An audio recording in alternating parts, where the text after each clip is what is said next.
Let's bring the discussion back home now. Mangaung Metro is facing a massive road infrastructure crisis. Mayor Gregory Nthatisi says it'll cost over 7.5 billion rand to fix.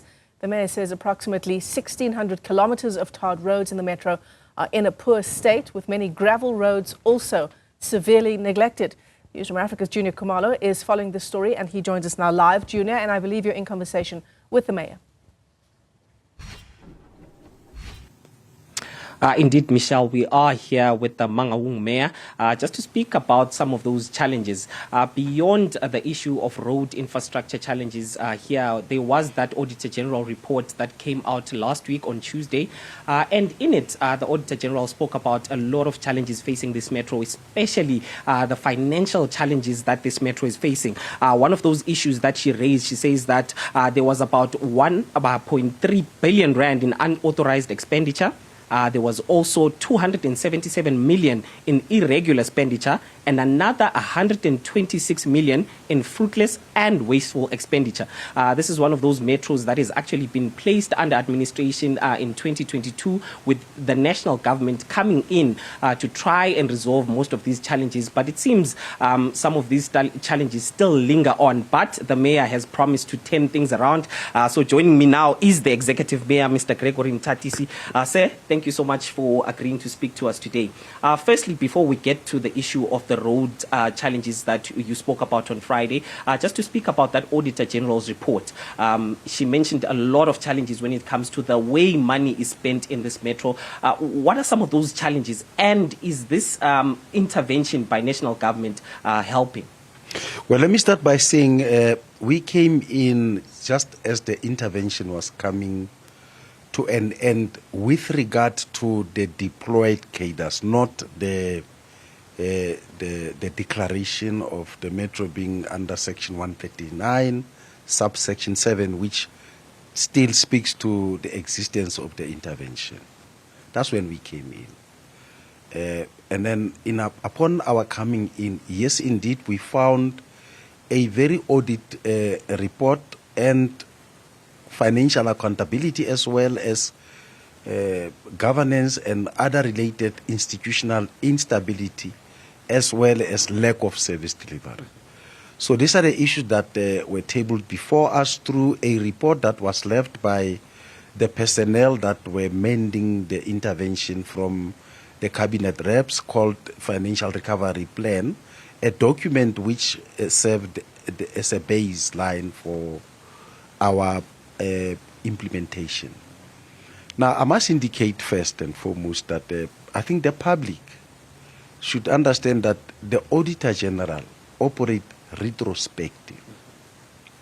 Now, what was tabled before SCOPA and the parliamentary processes are mainly issues that were audited in the period 2022, 23, 2023, 24, and in and around June.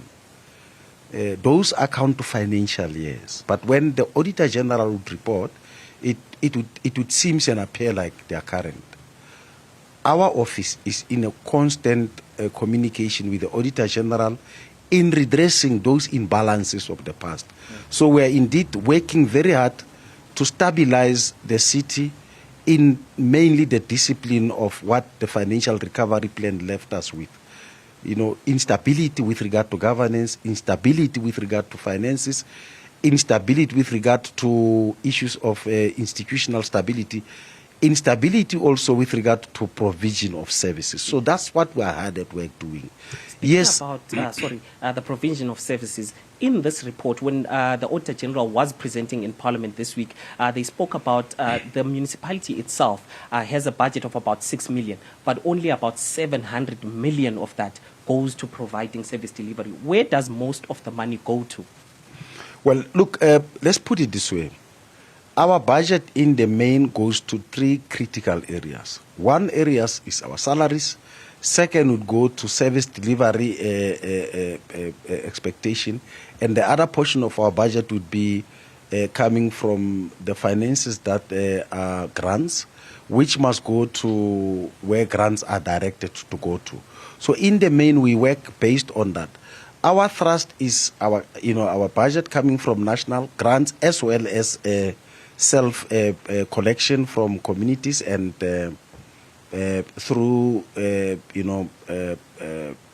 properties that you have through the paying of services and also making sure that our collection is up to scratch, which at the moment is around 75-76%. We must reach 90-95% to be satisfied with what we are doing. Okay. We upped this from around 43% and when we came in around 2023, just around August, September. Okay, the main issue that we came here for is those challenges around road infrastructure. You yourself say that there is a need of about 7.5 billion rands to fix the road infrastructure here in Mangaung. That's a big figure. Where is this money going to go towards, and is the crisis around roads that bad in this municipality? Let's put it this way. The roads in this municipality account to about 1,600 kilometers of tired road. That are in a bad state in the majority of them. Some are still intact, you can reseal them, but most of them are subject of pothole. There are a number of factors that lead to that. In the past event, contractors that were hired to do those roads did somehow a shabby work.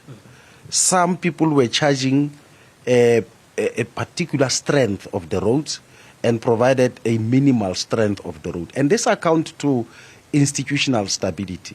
When you don't have engineers and when you then have monitors that can ensure that what you tender for is what is on the ground, the consequence of it is that you will get a substandard product. So these are some of the things that we are attending. But the roads are in a bad state in the majority of them, and I can account about 60%. And the amount of money to fix that tire included to that is about 222,000 kilometers of gravel roads. These are the roads that account to the metro. They also would need serious attention because with the rain and the erosion and stormwater, we lose a number of ingredients on the gravel that actually leave dongas and holes, potholes as well, even on the gravel roads. So we need to work on them. We are emphasizing on ensuring that in fixing our gravel roads, we have on our side the yellow fleets, and we have developed a mechanism to acquire more in the intervention of the province and the resources.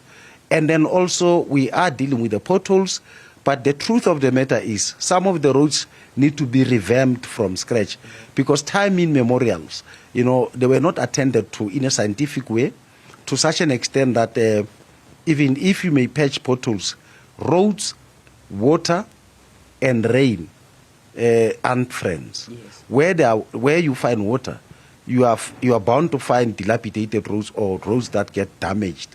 So we are working on, whilst improving our roads, but also improve on our stormwater to avert a situation where we lose a number of roads. Yeah. But I must add one aspect. You see, pipes that carry water have aged and are dilapidated. And from time to time, they burst. And in winter time, it actually becomes more of a problem because the combustion that comes from cold and hot water in the morning tend to also damage the pipes that also impact on the road. So we are really hard at work to address some of these things. But there is an aspect that you asked me that has to do with the monies that the Auditor General make reference to. Yes. Indeed, when we came in, the pattern of spending was not in accordance with what was on the ground. And we are aware and alive through our interaction with the auditor, and we have worked on a number of things that were giving us findings. When we came in, findings were 5 or more. I think the auditor did make mention to say there was only one findings on our side. Okay. And that was with regard to the overtime, which we must talk about. Okay. No, thank you so much. That there is the mayor of Mangaung just touching on the issues about the challenges around the road infrastructure here in the province, as well as just the spending, overall spending here in the province. But there will be more stories after the break.